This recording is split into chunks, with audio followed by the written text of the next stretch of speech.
Thank you. Yeah, so this body of work I'm going to be talking about, we completed this past March, but the study actually took place in February, so it's recent. And like all of you, I'm sure you get multitudes of individuals from all walks of life talking to you about what the future of the office is going to be. It's amazing how many people are now interested in, what's the workforce going to be doing. And so we decided to embark on that, to look at, where work happens, when it happens. We're entering this new level of flexibility and autonomy for different individuals. So that's a new challenge, and Anne's really going to be able to touch on that more, so that we can listen to her interesting perspective, just because she's taking it at a very human level, the fear factor almost of people coming back. Michigan hasn't felt it probably as much as some others cities, and so I'll shed some light on what we learned from that as well. But really, what is hybrid? I had different executives come from all different organizations. What is hybrid? Is it something that's going to stay? What's happening out there? Are people making changes? And so we decided to look at that, and we approached it in two different ways, both a qual and a quant. So we went out and asked, there was several hundred organizations to participate in the survey. And that was through our sales members reaching out to their workplace experts and looking at people who really understood what was happening in their organization around hybrid. We also then went into the markets, and we went into 6, and we talked to architects and designers, because they're really good aggregators of their markets, and we really wanted to understand that specifically, and we'll shed some light into what we learned with those markets. So who we asked, sorry it's a little late, the graphics, but it was well represented. It was across North America. We also had about 30 organizations participate in Canada. We had a lot of different industries represented, 18 in total, and we had enough in some of them that we'll do some industry reports from this, making sure that there was enough representation of size and complexity of organizations. So we just really wanted to make it very robust, and luckily it worked out that way, because don't have that opportunity to make that happen. So what we heard, has the purpose of the office changed? And this was an open-ended question, and so people were allowed to write in, and it was amazing how many people said that the purpose is now about collaboration, which is no surprise, but now we have evidence of it, that they're really thinking that the space of the office is for those connection points, both serendipitous and intentional. And that a lot of others, the bottom 3 bubbles are around the culture and making sure that there's mentor and mentee opportunities, and then supporting the desired work activities. A lot of our virtual work, we're getting studies out now that the creative work is harder to do virtually, and they're even getting to, if it's a new idea, it's better to do in person. If it's something that can just be morphed or changed slightly, then it potentially can be done virtually. So we're starting to understand what activities are really supported in the office environment versus those that are working at home.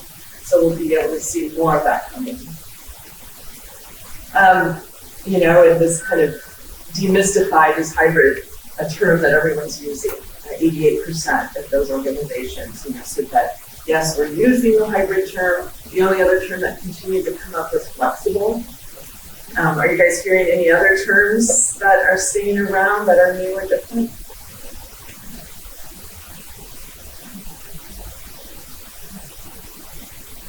does your company have a hybrid policy in place? And this was also a surprising number, but pretty true to some other industry reports. But 87 said they either had one or were considering one.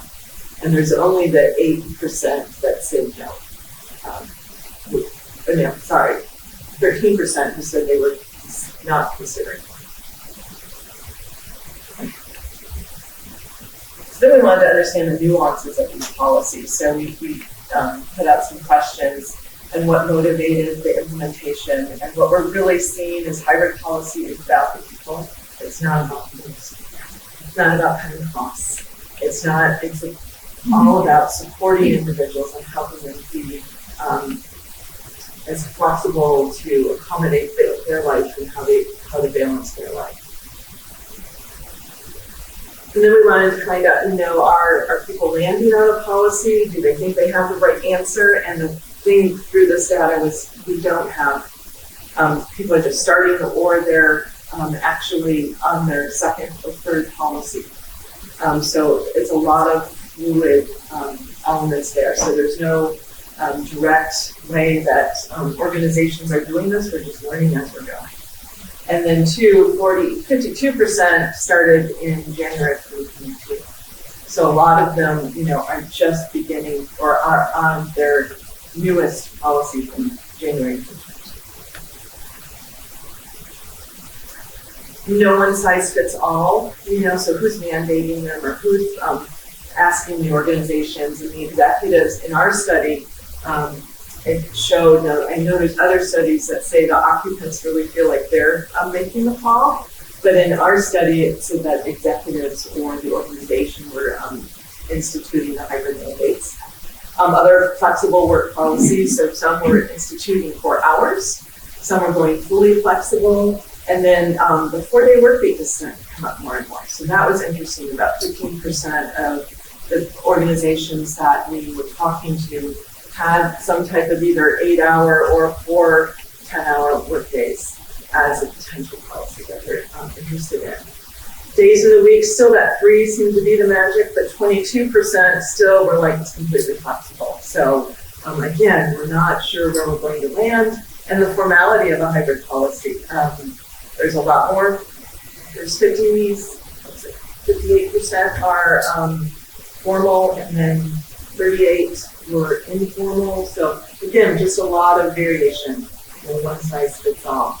How satisfied are you with the hybrid policy? That was a pretty big number, 70%. But what was more interesting, again, just how we're measuring our success is around employee engagement, and it's even more about retention than it is attraction. It's really hard to get people to come and recruit people back into our organization. So we're seeing a lot of organizations really just trying to keep their good employees. And then what's working and not working. And these were actually 2 different questions. We put the data together because in some cases it just helps to do the comparison. And it's a little light here, but virtual collaboration technology, most people are thinking that that's working. About 17% said it's not. So depending on probably the creativity level of an organization and what they're trying to foster, that might sway. Also, variety of group spaces and individual spaces. People think that for the most part that they have the right balance of that. Our continuous problem in the office is the acoustics and being able to balance that. That just continues to be an issue for us. And thank goodness our hush pods come along. I think I heard someone just bought 120 of them, to be put throughout the campuses. So we're getting a lot of traction with our hush pods as an example of balancing the need to go into a space where I can do intense focus work or where I can conduct a visual call. And we need more spaces like that now because we're constantly getting connected to technology. And then we saw more enclosed spaces, only 11% said they were working, right? So we want healthy, more enclosed spaces to be happening in the offices. So we went really an open plan, and we're seeing people kind of swing back and offering more enclosed, we're needing more enclosed spaces. So then we asked a lot about, what's happening in the spaces given your hybrid policies, what's happening there, and are you budgeting for it? So we had 46% saying yes, we budgeted for a change. We're also giving our employees stipends for furniture to help them in their home office. So that was also interesting for us. As we have started that path. We really made that a really concerted effort. We've got a whole organization within here that's strictly focused on home and supporting the home office. What are the most impactful changes to your organization's real estate? And this is where we saw changing existing offices. Talked to a few customers last week, and they're just taking out a 6-person cluster and putting in collaboration spaces in there, or ways that you can put a hotspot into the space. So really looking at different space types now to support these different behaviors that are happening in those spaces. Decreased office space, certainly seen in organizations because we're not having enough people in. And what's the most disheartening thing when you come back into the office?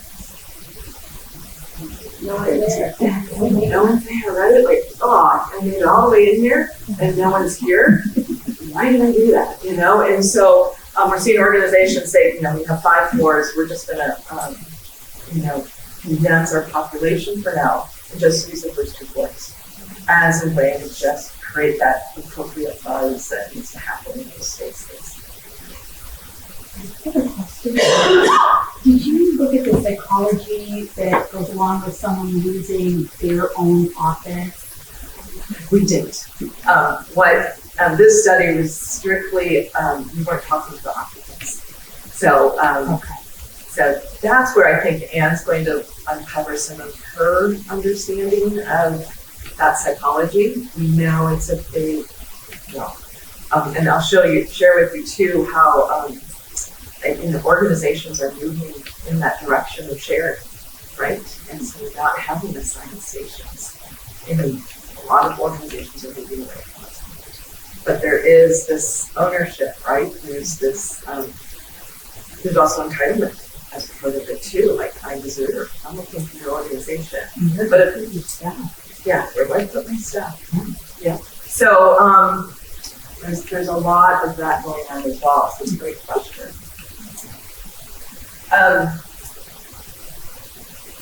Making space changes. 67% have made or are making space changes.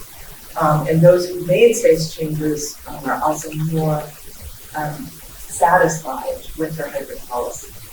So just trying to organize it and make sure that it's working well. Those who did make space changes were less satisfied. So that was interesting for us as well. This is getting back to that question of unassigned, and a lot of organizations are moving to activity-based planning or neighborhood planning. So at least we're connecting at a smaller group level. Right now, a lot of people don't want to walk into an organization and feel like I'm just a member. I want to feel like I'm connected, that I have community, that I'm part of an organization. So we're seeing larger organizations looking at their footprints and saying, how can we make those little communities within a large footprint? And so I think that's why you're seeing there an increased density because of bringing the how the neighborhood was happening in the office and wanting to feel that energy in that space.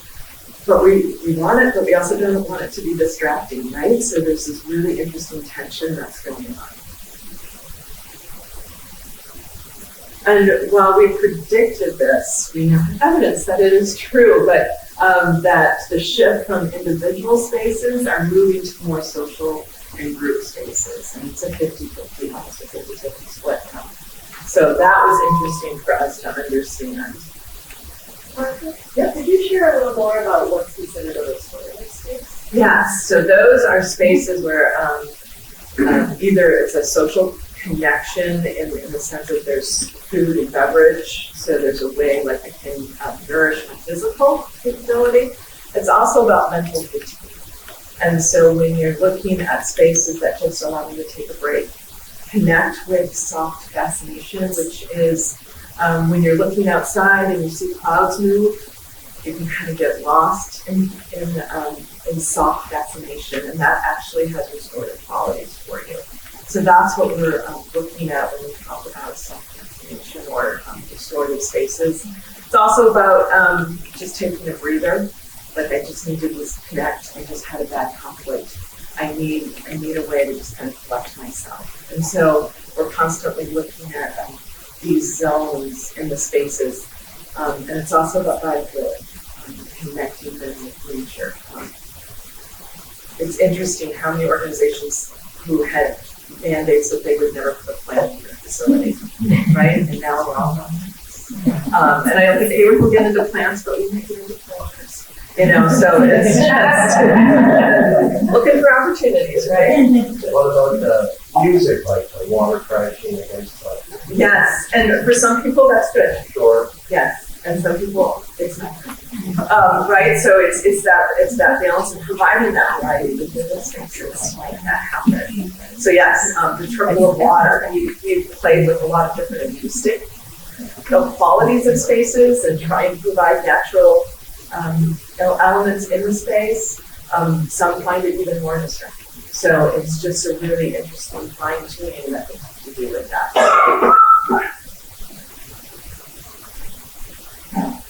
And this one is getting back to that shared space, right? It's a big change for us. Before 2020, 85% had a sign. Now in present day, in this year, it was 49%. So that's a big jump for us in regards to shared spaces. And we are really trying to study that and about how to make people feel okay about sharing space. Now, should you?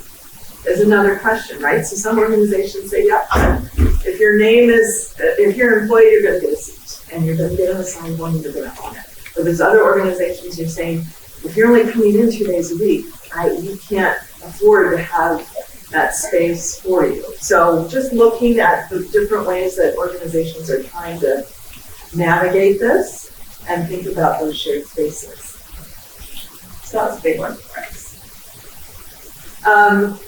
We also then ask, in those categories of individual, collaborative, or social restorative, what quantities are increasing on the floor plan, which ones are decreasing, is there a size change, is there a design change? And I think some noticeable differences, one, certainly that assigned has changed, right? We're doing more unassigned and shared.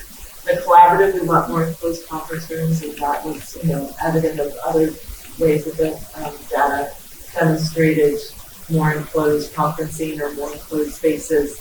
And social restorative, it's also outdoor and community spaces, too, as a way to increase. Now, here in West Michigan, we don't have, or in West Michigan, in Michigan in general, we don't have that luxury 2 or 3 months out of the year. But there's a lot of organizations looking at that differently.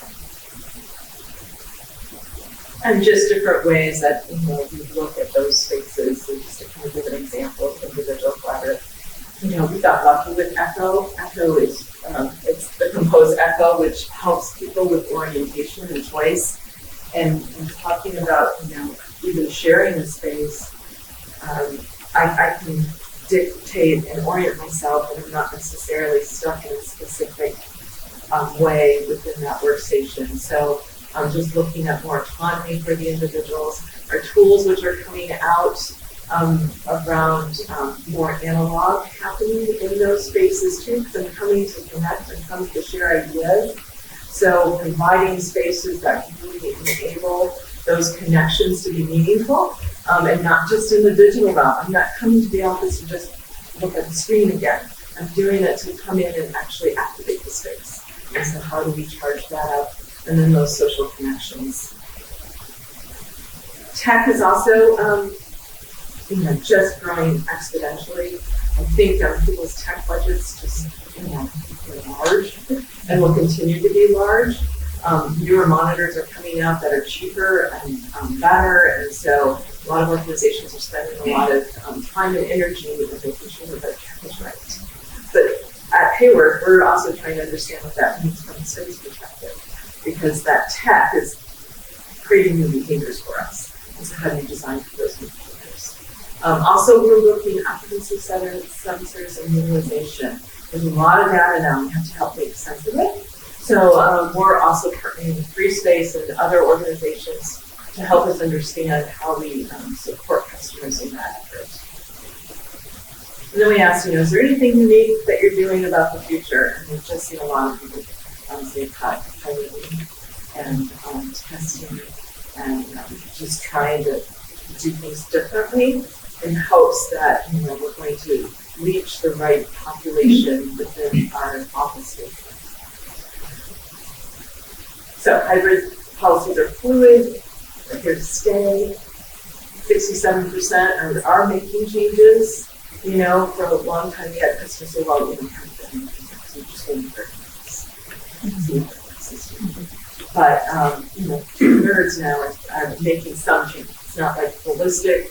I was just talking to a JSA customer the other day, and they have not returned to the office. Now, they just built a 10-story building. They're not returning to the office until May 15th. And so these people are coming back in their spaces and the fear, right? Like, I haven't had, this is like, I've lost, I don't know how to behave now when I come back again. So what does that mean? So they surveyed them, which is good. I always want to get in tune to what your customers are thinking about. And 85% said they wanted to participate in the office less than So it's like, we just built 10 floors and we only want to be in here, right? So it's just really interesting. I just wanted to share, so we still have not returned to the office 100%, but in the office 3 days, and I remember when the conversation came up to come back to the office, I'm like, no, I had this fear, but I didn't think that I would be able to turn back into the work, in the office working as I did prior. And the day I went back into the office, it was like no time lost, like the pandemic never hit. So I was happy about that because I was really nervous how was that going back into the workplace. So I just want to share that. No, thank you. Yeah, that's a lot of sentiment around it, right? And until you get used to it again, right? That's what's happening. I have a question. Yeah. So, these companies that are building these 10-story buildings or renovating floor by floor, trying to get people back, but they're still 3 years later not, the employees are winning in that conversation. Are they saying? How that, I don't know what my total thought is, but I'm seeing them continually renovate, but 3 years later, they're still not back in the office, so. Yeah, and it's by region. Yeah, okay. So that's also a big thing. So it's not sure it's a second about that. Where you're located is also impacting people who are back into the office. I'll share more. Our presentation with Anne next week is called It's All About Me, the Psychology of Work. And I think she's going to uncover some ideas around that and the winning versus what you're actually losing, and then organizations starting to take more control over the outcomes. It's going to be a really good conversation with her. We can definitely, yes. To marketing, 95%. So we just really did, just went through a variety of different buckets and just spent time in focus groups trying to understand what was happening within those markets. And certainly saw some common, trends, right? Leadership's overloaded. It's too much. We can go into the ownership issue of, I want to own my state. I want to own, and I don't want to give it up. I just got to this leadership level and they're able to take it away. Young people are missing out on mentorships. Another big thing. The cost of commuting. A lot of people I saw some number 8 million a year of commuting. So some organizations are subsidizing to get people giving you money for parking, giving you money for your gas, whatever we have to do to get people back in, right? it's just really interesting having traveled in all these places, how the traffic is so high. Right? Like the traffic numbers should be a really good indicator of, how, you're out and about, so that's certainly over the last few months really grown considerably. But now there's a safety issue of coming back to the city centers. There's a lot of organizations or a lot of people who are fearful of coming back using public transportation or being in the city. It doesn't feel safe. But I'm also, what I am covered, I was also isolated for 3 years. So I don't know, it's a new behavior again for me to get used to coming back out because I've kind of protected myself and have had to be home. And then, these tight labor markets are also really impacting these cities. So just to kind of give you a little flavor, like Seattle, they live in the shadow of the influencer mandate. So the organizations within your region are almost dictating how the rest of the other population, because of, you're all fighting for kind of the same labor pool. And so that's really impacted them. Their city center lacks activity, safety is a concern in the city, and they're really focused on elevating that work experience. Dallas, so fun. You wimps. I don't know what you're talking about. We've been here, and we're still here. So they have a blast. And so they're giving more flexibility just because the rest of the nation's kind of, pushing them in that direction. But for the most part, we just kind of like laugh at the rest of us. As to how that's happening. Minneapolis, the city center really struggles with some of the traumatic events that's happened in those spaces. But also the commute, and so there's almost a ring around the city where people are developing now and putting spaces there. So the office buildings in the center of the city are just and so how we're going to take advantage of that? Can we? Should we? So those are interesting stories for Minneapolis. Washington, D.C., the government agencies in those spaces are really struggling to get people to come back. And only 20% right? So it's just, and they've earned the right to be remote. And so really struggling because they're competing, other organizations are competing with what the government's doing. And then a lot of old spaces in the country too. So it's like for us to put an investment, we really have to put a lot of money in this.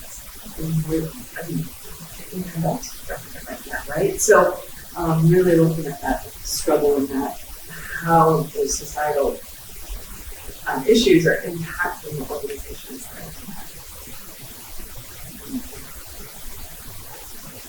Philadelphia, if you build it, they won't come. What's interesting in Philly is they don't want to, their land is so precious that they don't want to give it up. So we just keep it because we've been in it for years.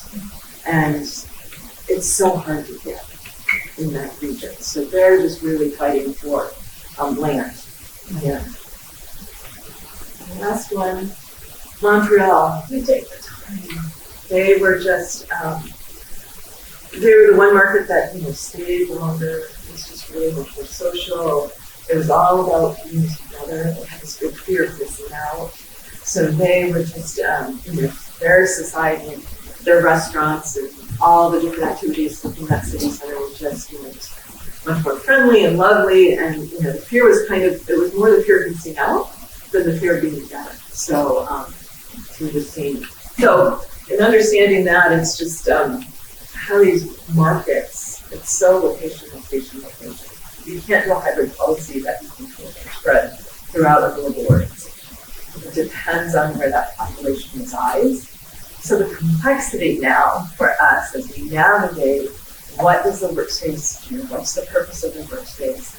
It's harder for me to look at a global policy, and I have to think about it in those individual terms too. So these were our top 6, just to kind of boil up what we saw. Hybrid is the new normal, and so I'm just hearing people say it's work. What it is. Focus on human performance. We have this lovely tension between facility performance and human performance. And it's really swayed towards the human performance right now, which as a person who designed for the occupant, right, like that's lovely.